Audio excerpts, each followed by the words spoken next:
अस्सलाम वालेकुम स्टूडेंट्स। उम्मीद करता हूँ आप सब ठीक ठाक हैं। तो लास्ट लेक्चर हमने लिया था वेस्पर थ्योरी पे, तो आज का हमारा टॉपिक है valence bond theory. VSEPR theory में मैंने आपको बताया था कि जो लिविस के डॉट क्रॉस स्ट्रक्चर थे उसमें उसमें फॉल्ट्स ये थे कि वो हमें जस्ट टाइप बताता है कि एक मॉलिक्यूल अगर हमारे पास उसमें कौन सा बॉन्ड है, आयनिक बॉन्ड है, कोवलेंट बॉन्ड है, कोऑर्डिनेट कोवलेंट बॉन्ड है, लेकिन वो किसी भी मॉलिक्यूल की ज्योमेट्री एक्सप्लेन नहीं करता। ठीक हो गया। तो ज्योमेट्री एक्सप्लेन करने के लिए मैंने जो आपको थ्योरी प्रेजेंट की थी वो थी वेस्पर थ्योरी। तो हमने वेस्पर थ्योरी से अब सीख लिया है कि एक कोवलेंट बॉन्ड में या जब एक मॉलिक्यूल में कोवलेंट बॉन्ड बनता है तो उसकी ज्योमेट्री क्या है, उसकी शेप क्या है, एंगल्स क्या हैं, उसके वैलेंस इलेक्ट्रॉन कैसे रेंज हुए हैं। तो ये सारा कुछ हमने सीखा था वेस्पर थ्योरी से। तो फिर वीबीटी या वैलेंस बॉन्ड थ्योरी की ज़रूरत क्यों पेश आई, तो फर्स्ट ऑफ ऑल आपको मैं ये बताऊंगा और फिर हम आज का अपना काम स्टार्ट करेंगे। तो वीबीटी की ज़रूरत इस तरह इसलिए पेश आई कि वेस्पर में कुछ एरर्स थे। फॉर एग्ज़ाम्पल, मैंने आपको वेस्पर थ्योरी में काफ़ी सारी एग्जांपल्स दी थी। उसमें मैंने आपको बताया था कि इसमें ये टाइप है, ये B2 टाइप है, B3 है, B4 है, ये बॉन्ड पेयर है, ये लोन पेयर है। यानी मैंने आपको क्वालिटेटिवली सारा कुछ बताया था। लेकिन मैंने आपको उनकी जो शेप्स ड्रा की थी जस्ट बता दिया कि ये एंगल है, ये इनकी ज्योमेट्री है, लेकिन मैंने आपको ये नहीं बताया कि कोवलेंट बॉन्ड बनता कैसे है। मतलब दो मालिक्यूल्स, अगर हमारे पास मालिक्यूल्स है उसके अंदर दो एटम्स है, उसके अंदर तीन एटम्स है, तो वो कैसे ओवरलैप करते हैं, उनमें ओवरलैपिंग कैसे होती है और कोवलेंट बॉन्ड कैसे बनता है, ये वेस्पर थ्योरी एक्सप्लेन नहीं करती। तो इसको एक्सप्लेन करने के लिए जो थ्योरी प्रेजेंट की गई उसका नाम है वीबीटी, या हम इसको बोलते हैं वैलेंस बॉन्ड थ्योरी। यानी लास्ट लेक्चर को भी एंड में मैंने आपको एरर्स बताए थे, अभी अगेन बता रहा हूँ कि VSEPR theory is unable to explain the bond formation between two or more than two atoms in a molecule. This theory just tell the shape and geometry of molecule। या दूसरा difference आपको बताया है कि हमारे पास जो वेस्पर थी वो हमें क्वालिटेटिवली बताती है कि अगर आपको एक स्ट्रक्चर दिया जाए आप उसकी टाइप बता देंगे, उसमें बॉन्ड पेयर बता देंगे, लोन पेयर बता देंगे, शेप ड्रॉ कर लेंगे। लेकिन वीबीटी क्वांटिटेटिवली हमें बताएगी कि दो एटम्स के दरमियान कोवलेंट बॉन्ड बनता कैसे। ठीक हो गया।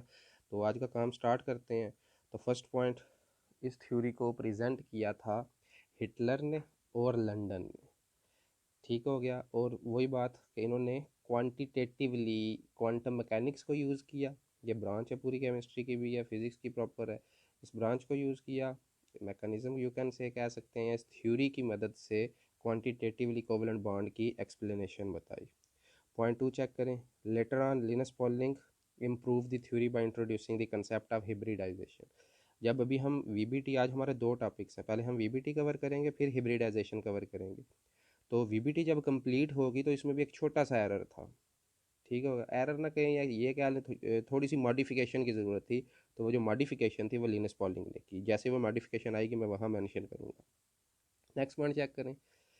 वन लाइनर क्या है, इस थ्योरी का वन लाइनर क्या है, यानी कि मॉलिक्यूल के अंदर कोवलेंट बॉन्ड कैसे बनता है। तो इसका आंसर ये है कि किसी भी मॉलिक्यूल के अंदर जो सेंट्रल एटम होता है उसके एटॉमिक ऑर्बिटल ओवरलैप करते हैं।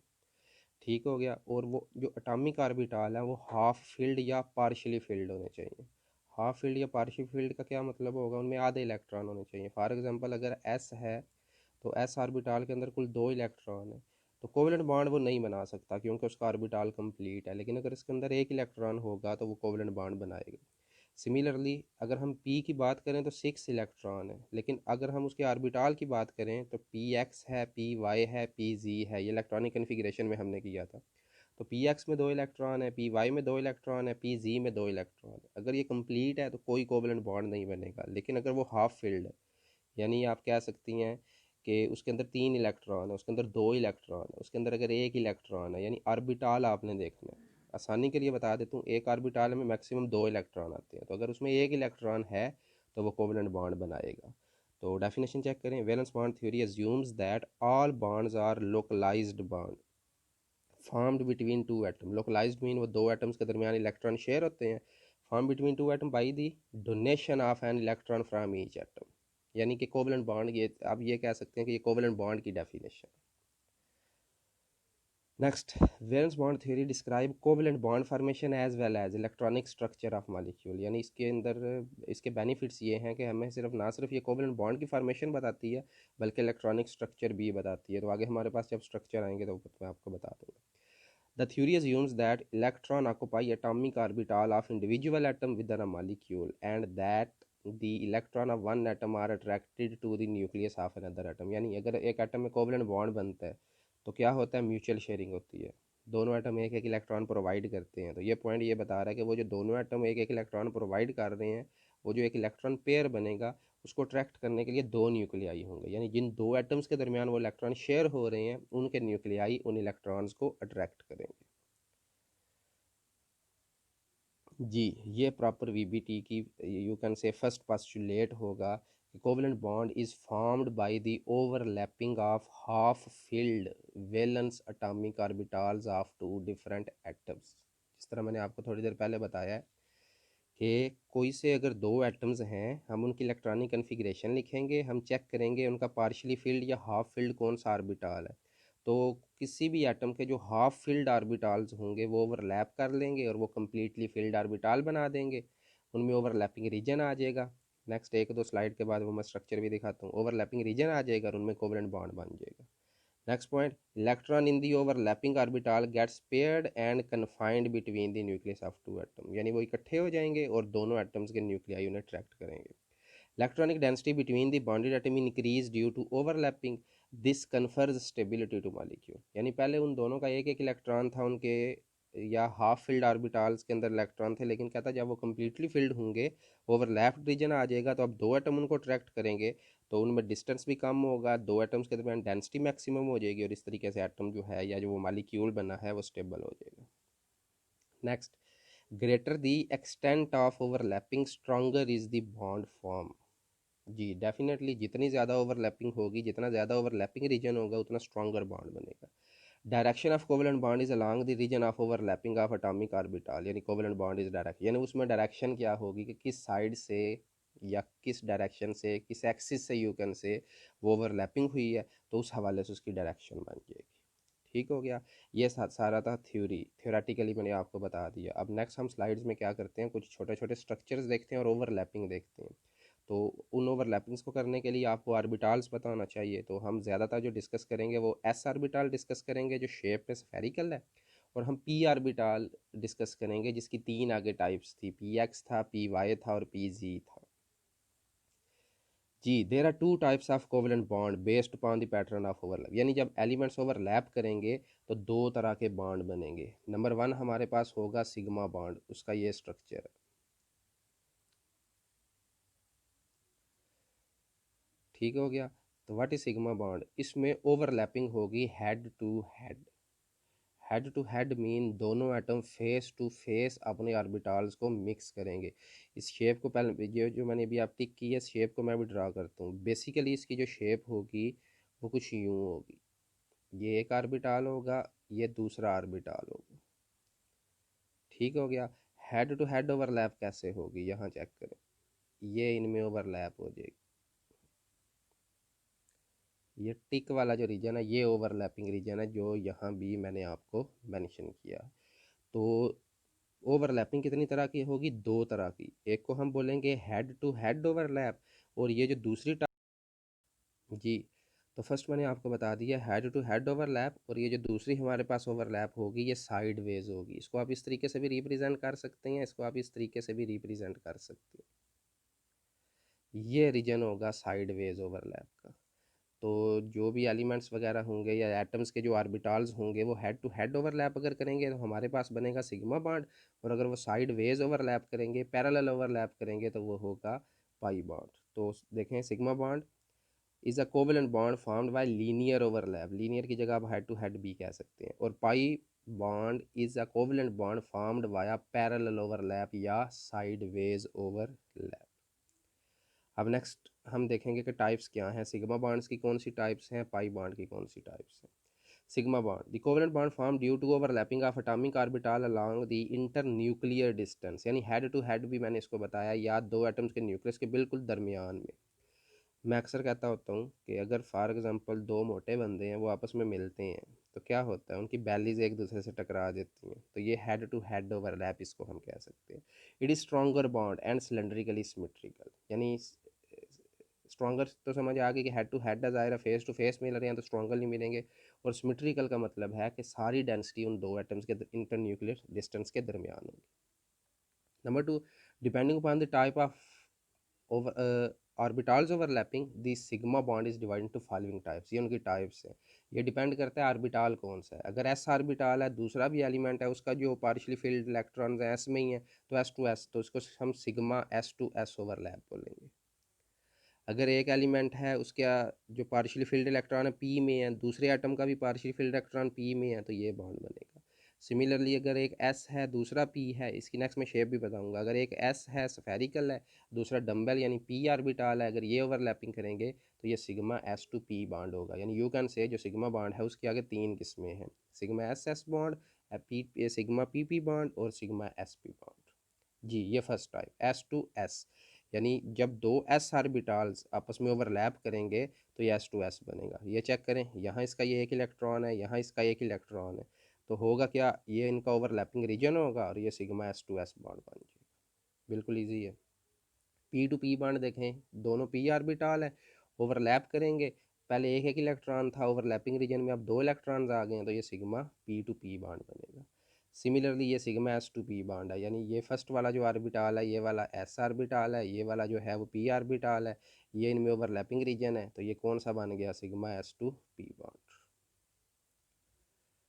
नेक्स्ट पाई बॉन्ड, जिसमें मैंने आपको साइड वेज ओवरलैप बताई थी, उसमें हम लिखेंगे electronic density lie between the inter nuclear distance, यहाँ होगा electronic density lie above the axis and below the axis. ये देखें, ये इंटर न्यूक्लियर डिस्टेंस है, लेकिन यहाँ कोई ओवरलैपिंग नहीं हो रही, बल्कि ये साइड वेज हो रही है, या ऊपर अबव द एक्सिस या बिलो द एक्सिस। तो यहीं इसमें लिखा हुआ है, the covalent bond formed by sideways overlapping of atomic orbital is called pi bond. In this bond electron density is present above and below the internuclear axis.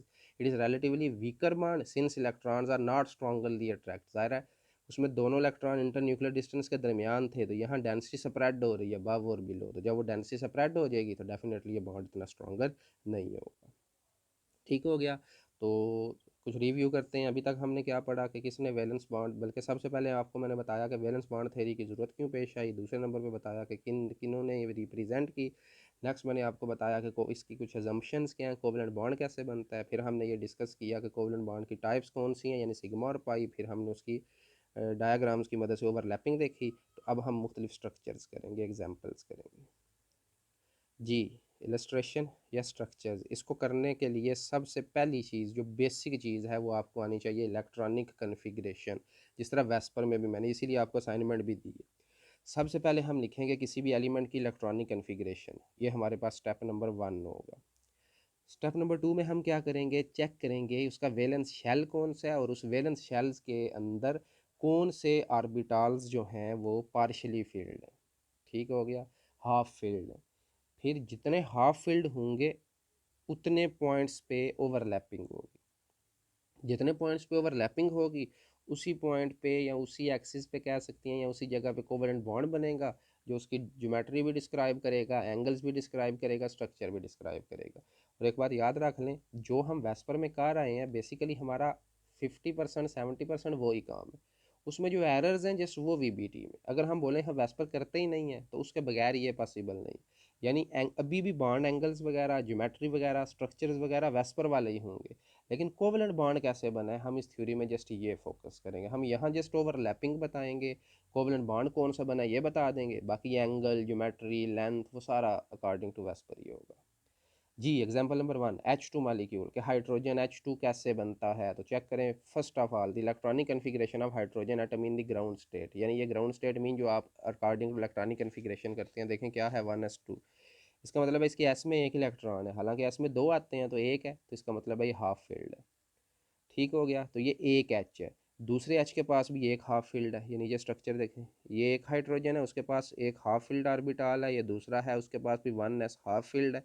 क्या करेंगे, ये भी स्फेरिकल है ये भी स्फेरिकल है, तो ये सिग्मा S2S बॉन्ड बन जाएगा, ये इनकी ओवरलैपिंग हो जाएगी और कोवेलेंट बॉन्ड बन जाएगी। तो in the formation of hydrogen molecule two half-filled 1s orbitals of hydrogen atom overlap along the internuclear axis and thus forming a sigma s2s bond। ठीक हो गया। तो वीबीटी में आपको वैसे भी मैं बता रहा हूँ ना कि अगर ये क्वेश्चन पेपर में आ जाता तो इसमें आपको ज्योमेट्री एंगल बताने की ज़रूरत नहीं है, यहाँ फार्मेशन बतानी है और उस फार्मेशन को डायाग्रामेटिकली, जिस तरह नीचे मैंने डायाग्राम बताई है, इस तरीके से आपने इसकी ओवरलैपिंग बतानी है और कोवलेंट बॉन्ड बताना। विदाउट स्ट्रक्चर इसके मार्क्स नहीं मिलते होते। नेक्स्ट चेक करें Cl2 क्लोरीन का मालिक्यूल। अगर हम Cl2 को देखें तो इसकी पहले इलेक्ट्रॉनिक कन्फिग्रेशन देखें। इलेक्ट्रॉनिक कन्फिग्रेशन ऑफ Cl, इसका एटॉमिक नंबर है 17। तो जब आप 17 इलेक्ट्रॉन बनेंगे तो 10 इलेक्ट्रॉन, इसकी ये नियॉन मीन के नियॉन में 10 इलेक्ट्रॉन है तो इसको लिखने की ज़रूरत नहीं है। और ये इसका वैलेंस शेल की कन्फिग्रेशन है। ज़रा गौर करें, S कम्प्लीटली फिल्ड है, 3px ये भी कम्प्लीटली फिल्ड है, 3py भी कम्प्लीटली फिल्ड है, लेकिन जो 3pz है ये कम्प्लीटली फिल्ड नहीं है। इसके अंदर कितने इलेक्ट्रॉन है? एक। इसका मतलब ये हुआ कि जो क्लोरीन का एटम है, यानी ये Cl2 है, दूसरे क्लोरीन की भी यही कन्फिग्रेशन होगी, तो इट मीन इसका जो 3pz है वो पार्शली फिल्ड है, जस्ट 3pz, यानी जस्ट एक जगह से ये पार्शली फिल्ड है। इसका मतलब है अगर Cl एटम ने दूसरे Cl एटम के साथ कोवलेंट बॉन्ड बनाना है तो जो 3pz होगा वो दूसरे के 3pz के साथ ओवरलैप करेगा। ठीक हो गया। तो स्ट्रक्चर देखें, ये 3pz हाफ फील्ड जिसके अंदर ये वाला एक इलेक्ट्रॉन है, ये दूसरा 3pz हाफ फील्ड, इसका मतलब है दोनों के p में ओवरलैपिंग, ये p टू p ओवरलैपिंग हो गई है और नतीजे में ये sigma p to p bond बन गया। तो चेक करें, the two half filled 3pz atomic orbital of two chlorine atom overlap along the internuclear axis and thus forming a p2p या sigma p2p bond। Hope so example समझ आएगी। अब HCl देखें, इसका मतलब है इसके अंदर दो एटम्स हैं, एक हाइड्रोजन जिसकी इलेक्ट्रॉनिक कन्फिग्रेशन ये है, सिर्फ ये पार्शली फील्ड है, क्लोरीन इसकी इलेक्ट्रॉनिक कन्फिग्रेशन ये पार्शली फील्ड है। इसका मतलब है S टू P ओवरलैप हुई है, हाइड्रोजन का 1s आया, जो क्लोरीन एटम है उसका 3pz आया, S टू P ओवरलैप होगी और ये सिग्मा S2P बॉन्ड बन जाएगा। तो half filled 1s orbital of hydrogen overlap with half filled 3pz atomic orbital of chlorine atom along the internuclear axis to form a sigma S2P bond. यानी दो तरह की हमने ओवरलैप देख ली, बल्कि तीन तरह की, S टू S भी देख ली, P टू P भी देख ली और S2P भी देख ली और एग्जाम्पल्स कर ली। अब चेक करें O2 मालिक्यूल, यानी दो ऑक्सीजन एटम्स में कोवलेंट बॉन्ड कैसे बनता है। तो डेफिनेटली अगेन वही सारा प्रोसीजर के हम इलेक्ट्रॉनिक कन्फिग्रेशन देखेंगे। तो वैलेंस शेल की कन्फिग्रेशन देखें,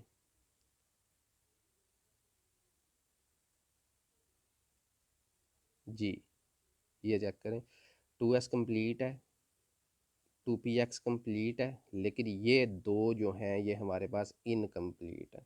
इसका मतलब ये हुआ कि यहाँ दो ऑक्सीजन एटम्स के दरमियान में दो जगह पे ओवरलैपिंग होगी, एक पी 2py ओवरलैप करेगा दूसरे के 2py से और एक 2pz ओवरलैप करेगा दूसरे के 2pz ओवरलैप से।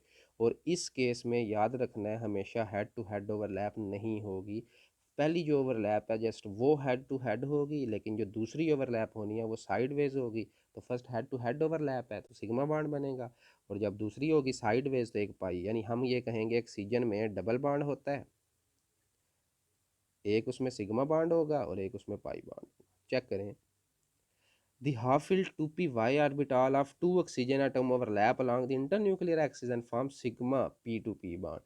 the remaining half-filled 2pz orbital overlap literally या sideways, इधर आप sideways भी लिख सकते हैं, to form a pi p2p bond। Example देखें, that's a double bond, यानी one sigma p2p and one pi p2p is formed between two oxygen atom। अब खुद इमेजिन करें, इन दोनों को आपने मिलाना है तो यहाँ तो ओवरलैपिंग हेड टू हेड हो जाएगी, लेकिन जैसे ही एक दूसरे को टच कर देंगे अब ऊपर वाले हेड टू हेड ओवरलैप नहीं करेंगे।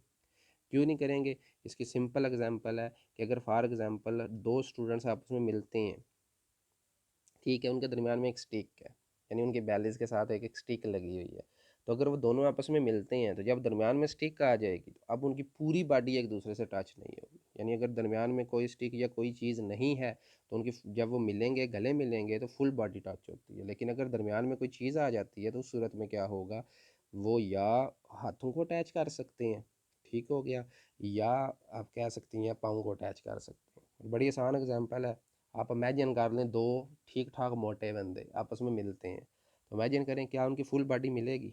डेफिनेटली आंसर होगा नो।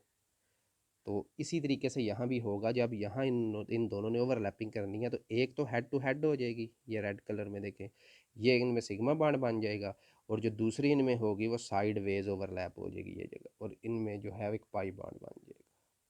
तो ये इसकी फॉर्मेशन जी। अब इमेजिन करें नाइट्रोजन मॉलिक्यूल, इसका अगर हम वैलेंस शेल की बात करें तो हमारे पास तीन पार्शली फील्ड आएंगे, एक नाइट्रोजन के, तीन पार्शली फील्ड आएंगे दूसरे नाइट्रोजन के। इसका मतलब है यहाँ एक तो हो जाएगी हेड टू हेड ओवरलैप और दो जगह साइडवेज। इट मीन नाइट्रोजन में जो बॉन्ड बनेगा वो हमारे पास ट्रिपल कोवलेंट बॉन्ड होगा, एक बॉन्ड सिग्मा होगा और दो बॉन्ड पाई होगा। तो sigma p2p bond is formed between two nitrogen atom due to overlapping of half filled 2px atomic orbitals along the internuclear axis. और remaining half filled 2py and 2pz form a 2pi p2p bond due to lateral या sideways overlapping, thus a triple bond is formed। तो ये check करें, ये head to head, एक ये sideways इन दोनों के दरमियान, एक ये साइडवेज इन दोनों के दरमियान। तो इस तरीके से इनमें कोवेलेंट बॉन्ड बनेगा। ठीक हो गया। हिब्रिडाइजेशन, हिब्रिडाइजेशन से पहले वही बात, वो जो लिनस पॉलिंग ने इसमें मॉडिफिकेशन की, आपने अपने पास इनको चेक करना है। अगर हम ब्रिलियम की बात करें, इसका एटॉमिक नंबर है 4, इलेक्ट्रॉनिक कन्फिग्रेशन देखें 1s2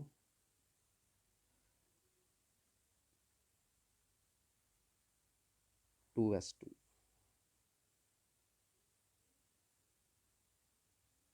1s2 2s2। It mean ये भी इसका कम्प्लीटली फील्ड है, ये भी इसका कम्प्लीटली फील्ड है, तो इसमें तो कोवेलेंट बॉन्ड बनना ही नहीं चाहिए। लेकिन जब BeCl2 बनता है, गौर करें, तो ब्रिलियम ने दो बॉन्ड बनाए हुए हैं। हालांकि ब्रिलियम दो क्लोरीन से ओवरलैपिंग उस वक्त करेगा जब ब्रिलियम के पास पार्शली फिल्ड इलेक्ट्रॉन होंगे। हमने ये उनकी इसकी ग्राउंड स्टेट कन्फिग्रेशन लिखी है, तो इसमें तो पार्शली फिल्ड है ही नहीं है। 1s भी कंप्लीट है, 2s भी कंप्लीट है, तो why beryllium form covalent bond? तो इसका जवाब हमारे पास होगा हिब्रिडाइजेशन। ठीक हो गया। और इसका आंसर क्या है? अगर हम इसकी मुकम्मल कन्फिग्रेशन लिखें तो इसका जो 2p है ना, ये इसके अंदर कोई इलेक्ट्रॉन नहीं है, यानी एम्प्टी है। हम इस कन्फिग्रेशन को लिखते हैं ग्राउंड स्टेट इलेक्ट्रॉनिक कन्फिग्रेशन। होता क्या है, जब दो एटम, याद रखना है, जब दो एटम एक दूसरे को अप्रोच करते हैं, मसलन ब्रिलियम के नज़दीक क्लोरीन के एटम्स आते हैं, तो ब्रिलियम में इलेक्ट्रॉन्स होते हैं, क्लोरीन में इलेक्ट्रॉन्स होते हैं, इन इलेक्ट्रॉन्स में होती है रिपलियन। उस रिपलियन के नतीजे में क्या होता है, एक इलेक्ट्रॉन, यानी पहले नंबर पर जब रिपलियन होगी तो सिस्टम की एनर्जी बढ़ेगी। ठीक हो गया। याद रखें, अट्रैक्शन हो बॉन्ड बनता है, एनर्जी कम होती है, रिपलियन हो बॉन्ड नहीं बनता, एनर्जी ज़्यादा होती है। तो यहाँ जब सिस्टम की एनर्जी ज़्यादा होगी तो वो एनर्जी क्या करेगी, इस एक इलेक्ट्रॉन को जंप करवा करवा देगी 2p में। ठीक हो गया। अब कन्फिग्रेशन देखें क्या बनेगी, 1s2 बनेगी, 2s1 बनेगी, और 2px में एक इलेक्ट्रॉन चला जाएगा। अब चेक करें इसमें कितने पार्शली फील्ड हैं, दो। तो इसलिए जो BeCl2 है, इसमें जो है दो कोवलेंट बॉन्ड बन जाएंगे, दो जगह पे ओवरलैपिंग हो जाएगी। ठीक हो गया। तो हिब्रिडाइजेशन जो है हमें ये इस चीज़ का आंसर करेगी। तो इसके बेसिक पास्टुलेट्स क्या हैं वो चेक करें। Intermixing of two or more pure atomic orbital of an atom with almost same energy to give same number of identical and degenerate new type of atomic orbital is known as hybridization। इसकी दूसरी definition मैं आपको बता देता हूँ, वो भी आपने लिख लेनी है। ठीक हो गया। इसमें आप ये लिखेंगे, atomic orbitals of different shape and different energy overlap to form hybrid orbitals that have same shape and same energy. This process is called hybridization. Next point देखें, the new orbitals form are also known as hybrid orbital. यानी S सब spherical है, इसकी energy और है, P जो है वो डम्बल शेप है, उसकी एनर्जी और है, तो इनकी शेप भी डिफरेंट है, एनर्जी भी डिफरेंट है। ठीक हो गया। ये तो हो गया एटॉमिक ऑर्बिटल। जब ये ओवरलैप करते हैं या इंटरमिक्स होते हैं तो ये बना देते हैं hybrid orbital. What is hybrid orbital? ये ऐसे ऑर्बिटल्स होते हैं जिनकी शेप भी सेम हो जाती है, एनर्जी भी सेम हो जाती है। तो during hybridization the atomic orbital with different characteristics are mixed with each other।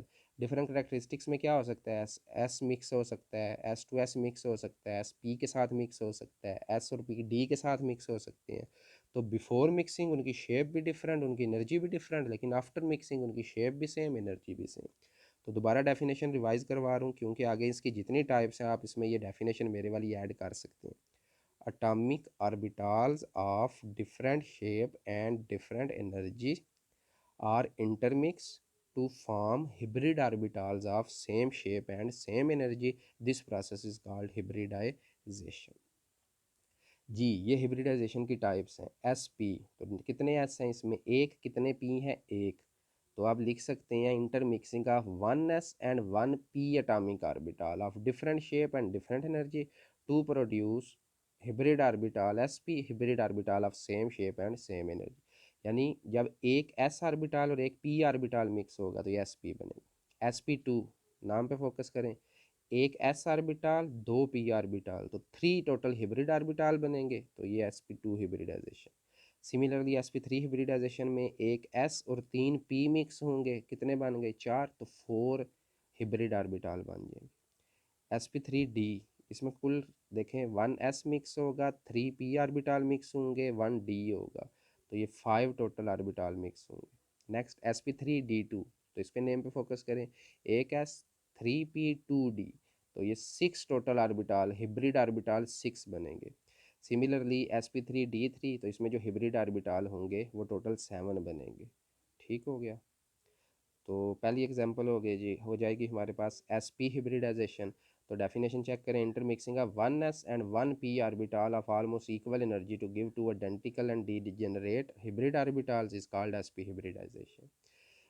Next, ये रेंज कैसे होंगे? These sp hybrid orbital are ranged linear by making 180 और they possess 50% s character and 50% p character. ये कैसे पता चलेगा? Check करें total कितने एस पी अगर हम देखें तो इसमें टोटल कितने ऑर्बिटल हैं? दो, एक एस और एक पी, तो ये 50-50%।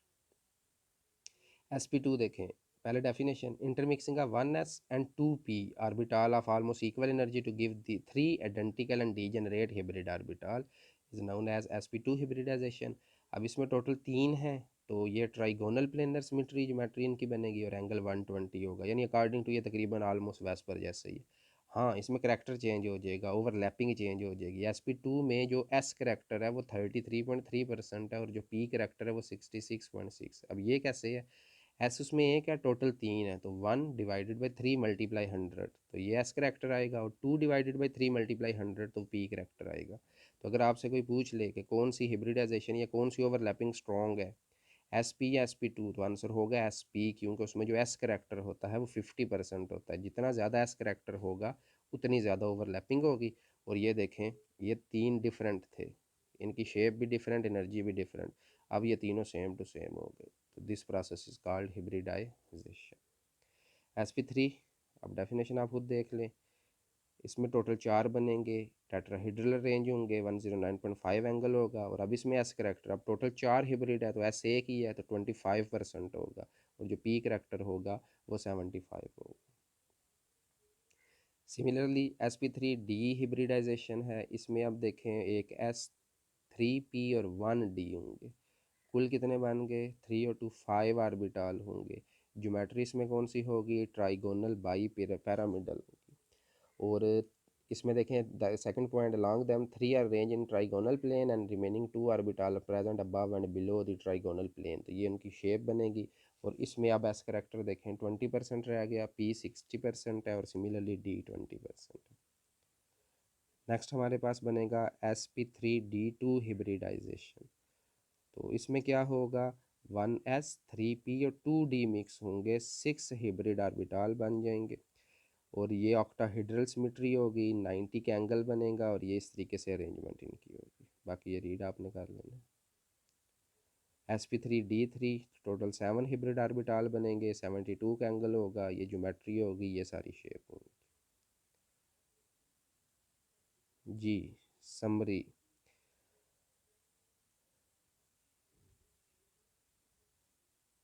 अगर इलेक्ट्रॉन पेयर दो हैं हिब्रिडाइजेशन sp होगी, शेप लीनियर होगी। अगर कुल इलेक्ट्रॉन पेयर तीन है sp2 होगी, ट्राइगोनल प्लेनर होगी।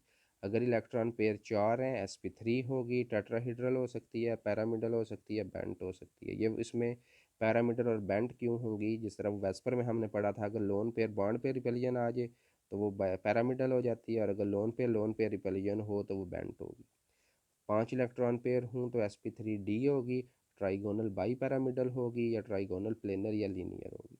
सिमिलरली 6 इलेक्ट्रॉन पेयर हुए तो sp3d2 होगी, और एक्ट्राहिड्रल स्क्वायर प्लेनर या लीनियर ज्योमेट्री होगी। ठीक हो गया। तो ये हमारी सारा थ्योरेटिकल था। नेक्स्ट आपको कुछ दिनों तक अब इनकी एग्जांपल्स जो हैं वो मैं सेंड करूँगा, तो उसके लिए मुझे कुछ सूटेबल एग्जांपल्स नहीं मिली, इसलिए मैं उनको खुद से बनाऊँगा, और उनकी जो पिक्चर्स हैं वो आपके ग्रुप में सेंड कर दूँगा। यानी लेक्चर अगर हम इधर तक कर लें तो हमारे सारे बेसिक कंसेप्ट कवर हो जाते हैं। सिर्फ तमाम हिब्रिडाइजेशन की एग्जांपल्स रह गई, तो वो एग्जांपल्स आपको मैं रिटन फॉर्म में सेंड कर दूँगा। तो होप सो आपको समझ आ गई होगी। तो बाकी फिर डिस्कशन नेक्स्ट कर लेंगे। Thank you very much. Allah.